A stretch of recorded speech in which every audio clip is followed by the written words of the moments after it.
Have you checked your bank account this week? Because if you're an Australian pensioner, you might have just received the biggest pension increase in years, and most people have no idea about the secret rules that came with it. Over 2.8 million seniors across Australia are about to see their payments jump dramatically. But here's the kicker: while everyone is celebrating the extra money, barely anyone knows about the hidden changes that could actually reduce your pension without warning. This isn't just another routine adjustment. This is a complete game changer for Australian retirees. Welcome back to the channel, where we cut through the confusion and bring you the financial news that actually matters. Today we're breaking down everything you need to know about the massive Centrelink age pension boost that just hit in October 2025. We're talking about the shocking new payment rates, the secret eligibility rules that nobody's discussing, and most importantly, the critical changes to deeming rates that could make or break your pension payments moving forward.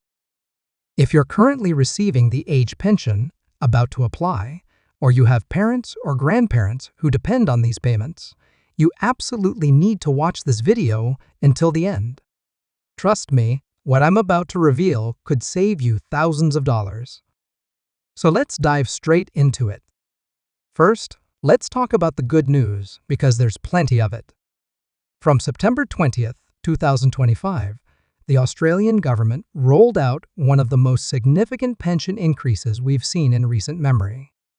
If you're a single pensioner, you just received an extra $29.70 per fortnight.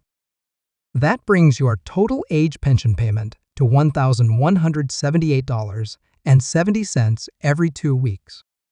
Now, if you're thinking that doesn't sound like much, hold on. Over a full year, that's an additional $772 in your pocket. For couples, the combined increase is $44.80 per fortnight, which means you're now receiving $888.50 each, or $1,777 combined every fortnight. That's an extra $1,165 annually for couples. But wait, it gets even better, because this increase doesn't just apply to the age pension. If you're receiving disability support pension or carer payment, you're getting the exact same boost. The government made sure that this increase applies fairly across all pension categories. And here's the beautiful part: it's completely automatic. You don't need to fill out forms, attend appointments, or jump through any hoops. The new rates were automatically reflected in your October 20th payment.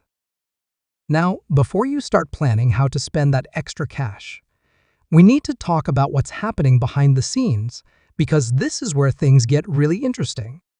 The pension increase comes with major changes to income and asset thresholds that could dramatically affect your eligibility. Let me break this down for you, because understanding these thresholds is absolutely crucial.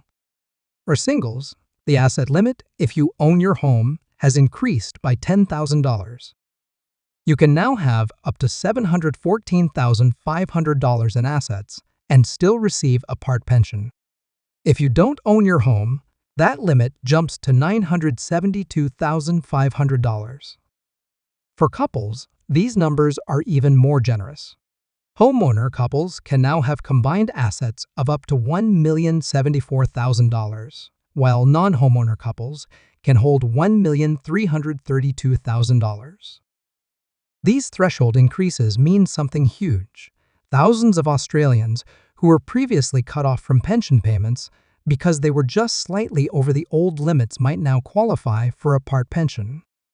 If you applied for the age pension in the past and got rejected, or if your pension was reduced to zero because your assets crept above the threshold, now is the perfect time to reapply or request a reassessment. But here's where we get to the part that most news outlets aren't properly explaining: the deeming rate changes. This is the secret rule update that could actually work against some pensioners, and you need to understand exactly what this means for you. Deeming rates are how Centrelink estimates the income you're earning from your financial assets like bank accounts, shares, term deposits, and managed funds. Instead of looking at what you actually earn, They assume your investments are making a set rate of return. For the past 5 years, these rates were frozen at incredibly low levels during COVID, just 0.25% for financial assets up to a certain threshold, and 2.25% above that threshold. This freeze was a lifeline for pensioners because it meant your deemed income stayed low even when interest rates shot up, allowing many people to keep receiving more pension. But from September 20th, 2025, that freeze ended. The new deeming rates jumped by 0.5% across the board. Singles now have their first $64,200 of financial assets deemed at 0.75%, and anything above that amount is deemed at 2.75%. For couples, the first $106,200 combined is deemed at 0.75%, with amounts above that deemed at 2.75%. Now, I know this sounds technical, but here's what it actually means in real terms. Let's say you're a single pensioner with $100,000 in a term deposit earning 4% interest annually. Under the old frozen deeming rates, Centrelink would have calculated your deemed income as about $1,835 per year. Under the new rates, your deemed income jumps to $2,375 annually. That's an extra $540 per year that Centrelink now assumes you're earning, and this higher deemed income is used in the income test to calculate your pension entitlement. For some pensioners, especially part pensioners whose payments are determined by the income test, this increase in deemed income could result in a small reduction in their fortnightly pension payment. Here's the really sneaky part that almost nobody is talking about. While the government is celebrating the pension increase and making headlines about putting more money in pensioners' pockets, the deeming rate changes are quietly clawing some of that money back from certain recipients. For many pensioners on full pensions, or those whose payments are determined by the asset test rather than the income test, the deeming rate change won't make any difference. You'll simply enjoy the full benefit of the payment increase. But for part pensioners assessed under the income test, particularly those with significant financial investments, the deeming rate increase could offset some or potentially all of the payment increase they just received. The government says this change is about gradually returning deeming rates to pre-pandemic settings and ensuring the system is fair and sustainable. They've even appointed the Australian government actuary to provide independent advice on future deeming rate adjustments, which will now be reviewed twice yearly in March and September. But the reality is that this creates uncertainty for pensioners who were relying on the frozen rates to protect their income. So what should you do about all this? First, if you're receiving a part pension and have substantial financial assets, you need to understand which test is determining your payment, the income test or the asset test. You can check this by logging into your MyGov account and looking at your Centrelink payment details, or by calling Centrelink directly. If you're being assessed under the income test and you have financial assets above the deeming threshold, the new deeming rates might have reduced your payment slightly despite the overall rate increase. It's worth checking your actual payment amount to see if you received the full increase or if some of it was offset. Second, this is a perfect time to review your retirement strategy. If you're holding large amounts in low-interest savings accounts or term deposits, you might want to speak with a financial advisor about whether there are better investment options that could provide higher returns while still being deeming friendly. Remember, under deeming rules, if your actual investment returns are higher than the deemed rates, you get to keep that extra income without it affecting your pension.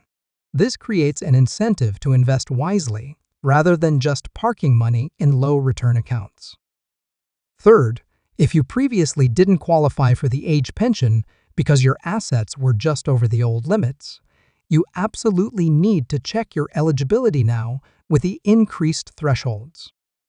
You can use the free age pension eligibility calculator on the Services Australia website or through independent retirement planning sites that have updated their calculators with the new October rates. Even a small part pension can be valuable because it comes with additional benefits, like cheaper medications through the Pharmaceutical Benefit Scheme, bulk billing at doctors, and potentially Commonwealth rent assistance if you're renting. Fourth, make sure all your details with Centrelink are up to date. The payment increases and threshold changes are automatic, but if your personal circumstances have changed, like you've sold property, received an inheritance, or your relationship status has changed, you need to report these within the required time frame. Failing to update Centrelink about changes can result in overpayments that you'll eventually have to repay, or underpayments that you miss out on. Let's talk about what's coming next, because the pension landscape is continuing to evolve. The government has made it clear that deeming rates will now be regularly reviewed and adjusted based on economic conditions and the advice of the government actuary. This means we could see further increases to deeming rates in March 2026 if interest rates remain elevated or if investment returns continue to be strong. However, there's also some good news on the horizon. The Reserve Bank has started cutting interest rates in 2025, with 3 cuts already implemented this year and potentially more coming. If interest rates continue to fall, it's possible that future deeming rate adjustments might be smaller or could even decrease, which would benefit pensioners assessed under the income test. The key message here is that the days of frozen, predictable deeming rates are over. Pensioners need to stay informed and be prepared for regular changes that could affect their payments. There's also been discussion about whether the current pension indexation system adequately reflects the actual cost of living pressures faced by older Australians. While the September increase is welcomed, many seniors groups argue that essential costs like healthcare, energy, and housing are rising faster than the general inflation measures used to calculate pension increases. The government has indicated they're monitoring this situation, but for now, the twice-yearly indexation based on the Consumer Price Index and wage growth remains the standard approach. This means you can expect further pension increases in March 2026, though the exact amount won't be confirmed until closer to that date. One thing that might provide additional relief is the ongoing changes to Commonwealth rent assistance. The government has been gradually increasing rent assistance payments to help pensioners cope with skyrocketing rental costs across Australia. If you're renting and receiving the age pension, make sure you're claiming the full rent assistance you're entitled to, as this can add up to $142.80 per fortnight for singles in some circumstances. Here's something really important that many pensioners don't realize. You can still work while receiving the age pension, and the work bonus scheme lets you earn extra income without it affecting your pension.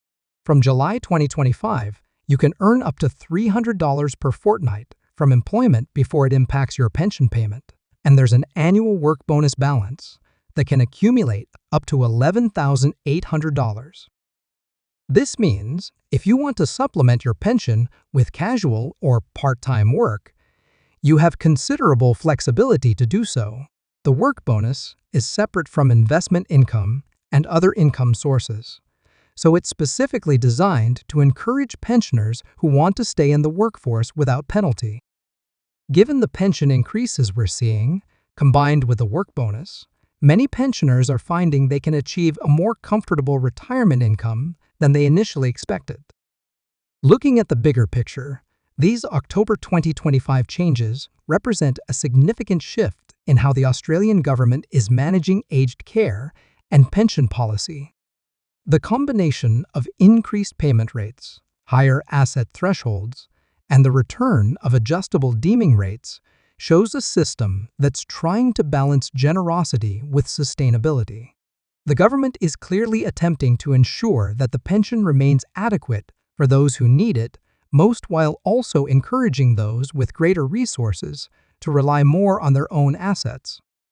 Whether this balance is fair is a matter of ongoing debate, But what's certain is that pensioners need to stay actively engaged with these changes rather than assuming everything will remain static. The days of set and forget retirement planning are gone. You need to regularly review your situation, understand how the rules apply to your specific circumstances, and be prepared to adjust your strategy as the system evolves. For anyone watching this who has parents or grandparents receiving the age pension, please share this information with them. Many older Australians aren't comfortable navigating online resources or understanding complex financial changes, and they might be missing out on benefits they're entitled to or unaware of how these new rules affect them. Sometimes the most valuable thing we can do for elderly family members is help them understand and navigate these systems. Check in with them about their Centrelink payments, help them access their MyGov accounts, and if necessary, accompany them to Centrelink appointments or help them connect with financial counseling services. These October changes affect millions of Australians, and ensuring that everyone receives what they're entitled to is a community responsibility. So there you have it, the complete breakdown of the biggest Centrelink age pension boost yet, including the shocking new rates and the secret deeming rules that nobody else is properly explaining. The October 2025 changes bring genuine benefits for most pensioners, with significant payment increases and expanded asset thresholds, opening the door for more Australians to qualify. But the return of adjustable deeming rates means you can't just sit back and ignore the fine print. You need to understand how these changes specifically affect your situation, regularly review your eligibility and payment details, and stay informed about future adjustments that could impact your retirement income. This is your money, your retirement, and your security we're talking about. Don't leave it to chance. If you found this video helpful, please smash that like button and subscribe to the channel so you never miss important updates about pensions, Centrelink, and Australian financial news. Hit the notification bell so you're first to know when we release new content. And most importantly, drop a comment below telling me, did you receive the full pension increase, or did the deeming rate changes reduce your payment? I want to hear about your real experiences because that helps everyone in our community understand how these changes are playing out in the real world. Share this video with anyone you know who receives the age pension or who might now be eligible with the new asset thresholds. The more people who understand these changes, the better off our entire community of retirees will be. Thanks so much for watching, and I'll see you in the next video where we'll continue breaking down the financial news that matters most to Australian families. Take care, stay informed, and make sure you're getting every dollar you're entitled to.